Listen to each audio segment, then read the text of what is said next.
Well, would you look who's here? Looks like it's going to be a day to remember. Guys, look who the sea washed up! Ahoy there, traveler! So Captain really did invite you to join the homecoming celebration. Hey, I heard that you took care of another crisis while you were in Inazuma. Are the rumors true? That's what I heard too. Thanks to you, Inazuma's Vision Hunt decree was finally put to an end. Well done, traveler. Captain's got quite the eye for people. She said she was sure that your trip to Inazuma would stir up some waves. And sure enough...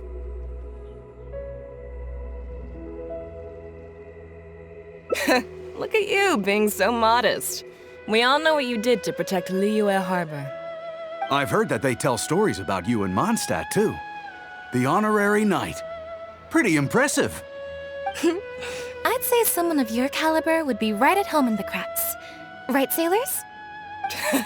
That's right. Wow, I'm getting excited just thinking of being the Traveler's crewmate. Hey, what do you say we arm wrestle? I was worried you'd be too busy to show up. Oh, Captain on deck! Captain, we were just trying to talk the Traveler into joining the crew. Yeah, come on, Captain Beidou. Surely you've got a way to get the Traveler on board. Well, she's on board right now for the celebration, isn't she? Yeah, but just one celebration together is not enough. You know what we mean, Captain. All right, I get it now. There is something special about you, Traveler. You earned everyone's respect, myself included. So it goes without saying that the Crux would be honored to have a crew member such as yourself. No doubt about that. But then again, a hero like yourself doesn't just set off on a journey without some bigger purpose in mind. So should a hero really drop what they're doing just to spend day after day drifting at sea with us? Well, if that were the case, then the Crux, known for always moving forward to the next horizon, would instead be holding someone back. Right. I guess we didn't think that part through. Remember, rather than seeking out strong members to join us, you should be focusing on making yourselves the strongest that you can be. If we are powerful, they will come to us. Isn't that why everyone here chose to come aboard in the first place? Yes. A strong sailor is always looking for a sturdy ship. I guess I almost forgot the first lesson you ever taught me. Thanks for the reminder, Captain. Just be sure you all keep that in mind. Now, there's no more need to hound the Traveler, as you were. The Traveler and I have something to discuss. I'm glad you came. Welcome back aboard. Hey, don't mention it. As a host, it would be pretty embarrassing to continue letting my guests be put on the spot like that. I can't go getting too caught up in my own reputation, though. That's certainly not how the Crux made it to where we are today. As the head of the fleet, my task is to keep us on the right course, no matter how turbulent the seas may become. But then again, the crew isn't usually this riled up. It's not that they're arrogant, they're just bubbling with ambition, that's all. Their excitement today comes from their great respect for you, both your strength and your character. So please, don't take it the wrong way.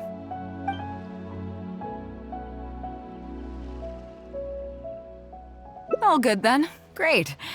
Actually, speaking of Inazuma, I think your good luck must have rubbed off on me on the way over. I made an interesting find on the beach shortly after we parted ways. Let's talk about it over there, where it's a little quieter. Stock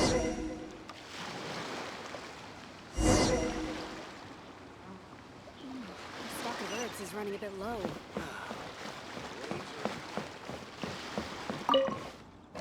So after we dropped you off in Rito, we found a shipwreck nearby. Probably belonged to Inazuman pirates. We searched the wreckage and found a map. At first, I thought it was a nautical chart. I was thinking we might discover a new sailing route if we were lucky.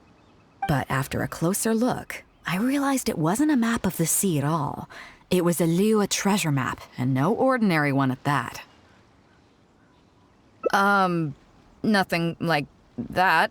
I just mean that the map was a mess. So it was the most I could do to figure out that the treasure was probably in Liyue. As for its exact location, I have no idea. I'd say I've explored Liyue pretty extensively, but still, this one managed to beat me. So, I thought of you. Nobody can beat you when it comes to treasure hunting on land, right?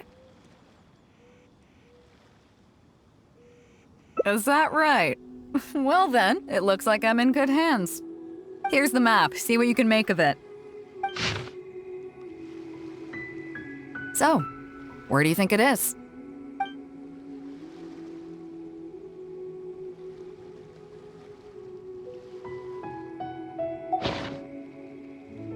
Qingce Village. I don't see the resemblance at all. How'd you come to that conclusion? Oh, okay then. I'm definitely a rookie at this. But your word's good enough for me. Time for a trip to Qingce. You're coming with me, of course. I'll need you to help me zero in on the specific location once we're there.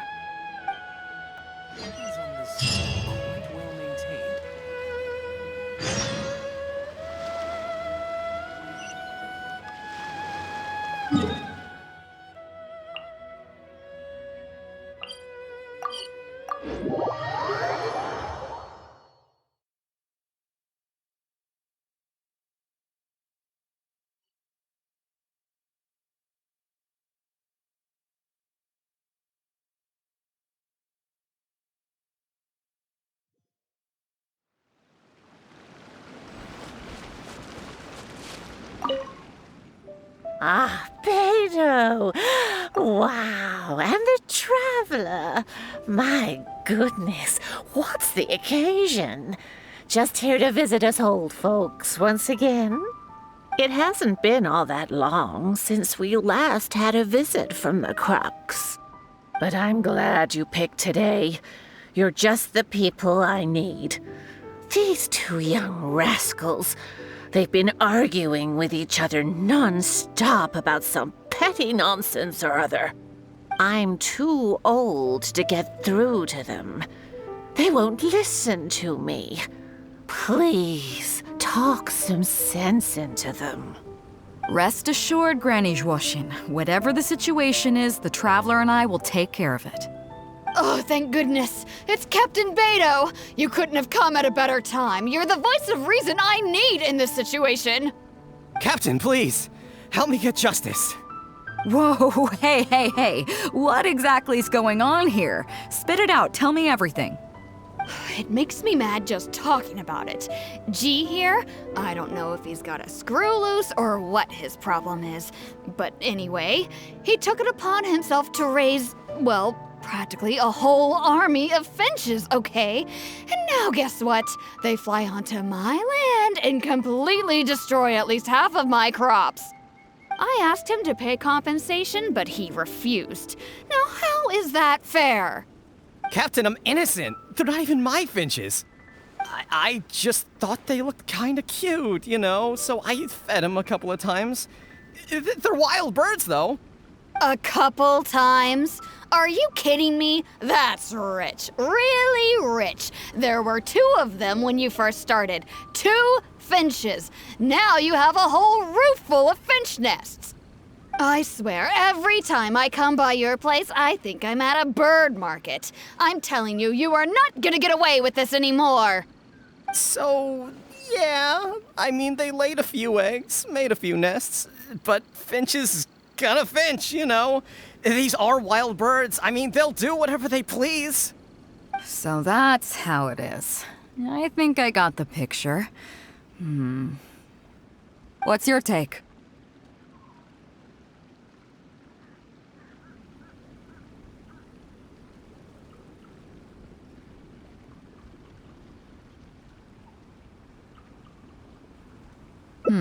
Fair point. Granny Zhuoxin, is there anything left over from the relief funds delivered by the Crux on our last visit? Technically, this would be a case of avian damage to agriculture. It meets the relief criteria, so we can use these funds to cover Wenjing's losses. Why, yes. There's plenty left over. The Crux brings such a generous sum each time. There's no way our small village could ever use up all of it. Oh, thank you, Captain Beidou. You can bet I never would have managed to get G to pay up, even if I spent my whole life trying to persuade him. Thank you, Captain. You can bet I never would have been able to afford the compensation out of my own pocket. I'll drive those finches away the moment I get back. I can't let them carry on ruining the neighbors' crops. Beidou, you do so much for our village, and we could never hope to repay you. Granny Zhuoshin, as you know, many of the boys from your fine village do sterling work for the Crux. The fleet wouldn't be what it is today without them, so please think nothing of it. Gee, Wenjing, I guess you're free to go. Captain Beidou, you're here. Pops Shing, it's been a long time. Have you been? Don't get me started. I've been having some real trouble with that neighbor of mine, Jen. We keep having the same argument, and it just goes nowhere. I heard you were in the village, so I rushed over to seek your help. What's the issue? Oh, come with me. You'll see. Let's go find Jen and clear this whole thing up, face to face.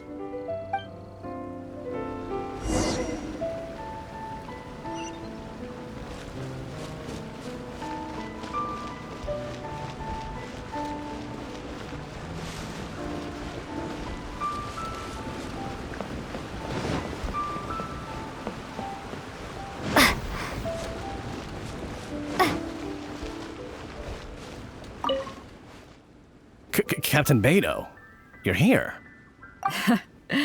I heard that you and Pops Shing had a little misunderstanding. So, what's up? Tell me about it. Jen planted a tree on his property a few years back.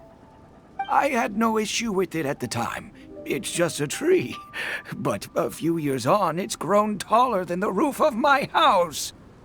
Every morning when I get up and open the window, I just want to feel the sun on my face, but I'm greeted instead by the looming shadow of my neighbor's tree. It really affects my mood. I asked Jen to cut it down so I could get some sunlight back on my property. But he said no. It's like he's done this on purpose just to drive me crazy. Captain Beidou, you gotta believe me. I didn't intend to block the sunlight, but there's nothing I can do about it now. It's not just any old tree, you see. That tree was planted there by my late father. Not long after he planted it, he passed away. And just before he passed, he left me with some parting words. He said our family's fortune was inauspicious and we needed something to suppress the bad luck. That's what he planted the tree for. How can I just chop it down?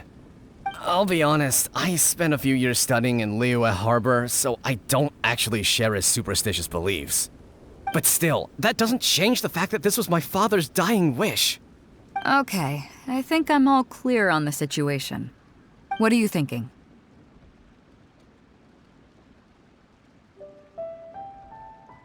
I was thinking along the same lines as you. Look, Pops, I'm not trying to make excuses for Zhen, but just try putting yourself in his shoes for a moment. Zhen's desire to protect his tree isn't for money or because he wants to hurt anyone, or for the sake of any superstition. He just wants to honor his father's dying wish. Pops, you have kids too, right? Yeah, when you put it like that. Pops, if you can agree to it, I'll have a word with Granny Zhuoshin and see about getting you some money from the relief fund as compensation for having your sunlight blocked. As for the tree... That sounds good to me. Whatever you think, Captain Beidou. The tree can stay. Some compensation would make me feel much better about the whole thing. Thank you, Captain Beidou. And thank you for understanding Pops Shing. I'll make sure to trim it back when I get home to let some more light through. It'll be such a relief not to have to worry about this anymore. On a separate note, I remember the Crux last visited the village not very long ago. Is there some special reason why you're back in person so soon? Nothing all that special, just personal reasons. I'm looking for some treasure. Huh? Treasure? Wait a second.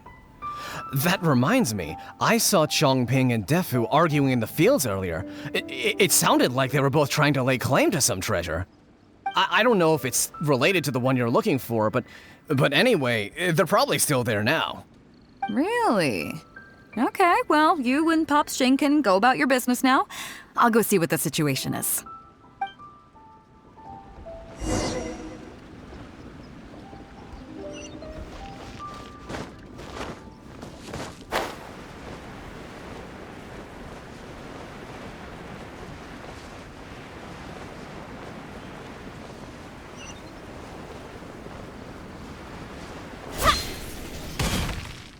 Huh?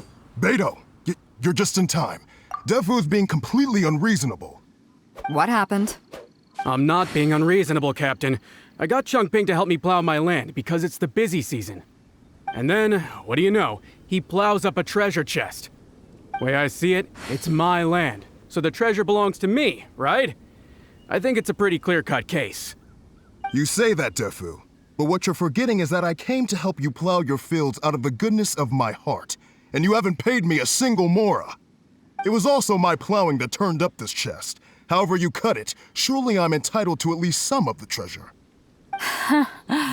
The domestic drama just keeps coming today. What are your thoughts?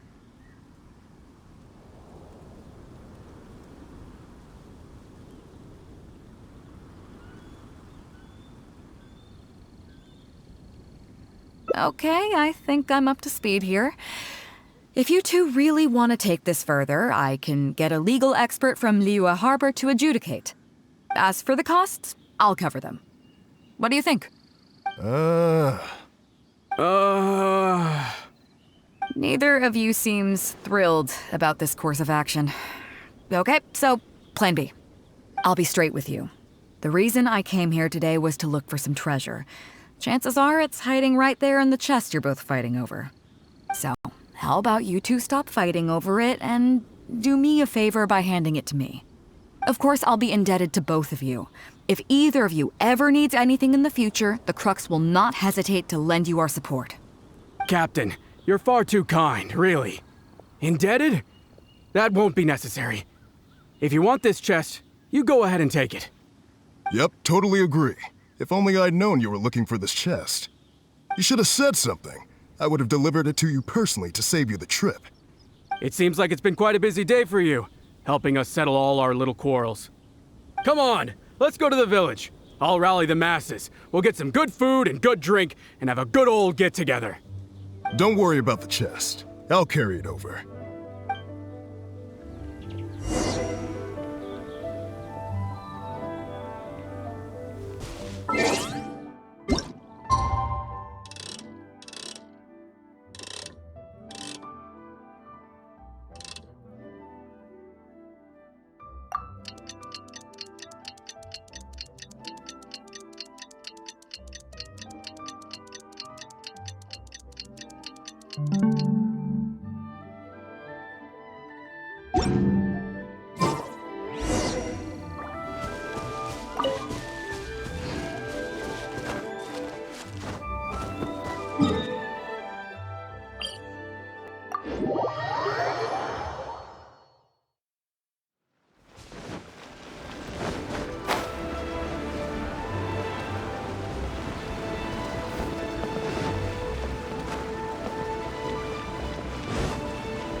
What a fine day today has been.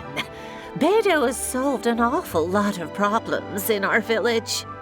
She sure has. Without Captain Beidou, that compensation payment would have bankrupted me. Yeah, and if it weren't for Captain Beidou, I'd still be arguing with Pops Shing. Hear, hear! We have plenty to thank Captain Beidou for, I'm sure. I propose a toast in her honor. To Captain Beidou. Cheers! I couldn't ask for more than the chance to get everyone together and drink to our heart's content. Cheers!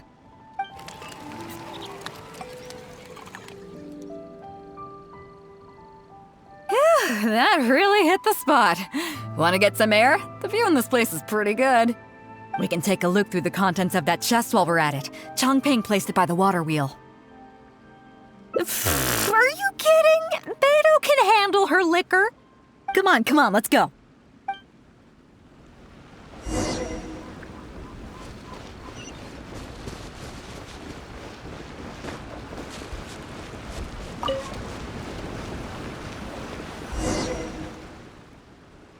So, I've been thinking. Everyone seems to trust me enough to let me have the final word on their disputes. But don't you think some of my solutions can be a little stupid? You can laugh, I don't mind. Take Changping and Dufu's wrangling over that chest, for instance. I had no clue who it should belong to, so I just came up with this stupid idea of taking it for myself. At least that way, neither of them would feel like it was unfair. But, I mean, I'm no Ningguang. I can't make a perfect deal every time. And I'm no Yanfei either. Not all my judgment calls are going to be 100% fair and square. I am Beidou, and my strength is in trading favors. You think I should be more selective? Some people think their favors are so valuable that they need to plan out how and when to use them to maximize the return on their investment. They view the favor as a bargaining chip. Others see doing favors as a burden, not worth anything in monetary terms and prone to getting you locked in a cycle of constantly returning the favor back and forth. But the way I see it, favors are what keep people connected to one another. Over thousands of years, the people of Liyue have created bonds between each other by doing someone a favor here and asking for a favor there. This means that no individual is truly on their own out there. When someone falls down, there's an invisible net made of human connections, waiting to catch them and get them back on their feet. Over the years, I've come to owe favors to a great many people, and many other people have come to owe me one. These are the countless bonds between us, like so many fish in the sea. And they're the reason that the Crux and I have survived the countless hardships we faced. I believe that if there ever comes a day when the world is overrun by monsters, Liyue's legal system collapses and the land is thrust back into an age of war, it's these bonds that will see us all through the dark days ahead, until we come out on the other side. I'm not saying that. But either way, we have a pretty firm bond between us already, don't you think? Was this wind brewed in a winery? It's making me lightheaded. I feel like I'm forgetting something. Something we were literally just talking about.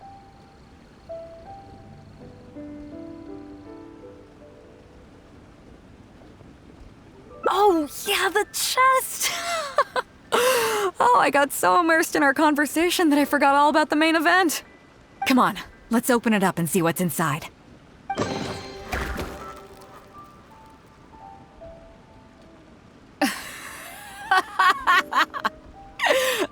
Oh, that's it? A whole lot of nothing? It's not exactly what I was looking for, but you know what? I don't care. The fun part was going on a treasure hunt with you. Come on, let's get back to the party. Tonight, we go big before we go home.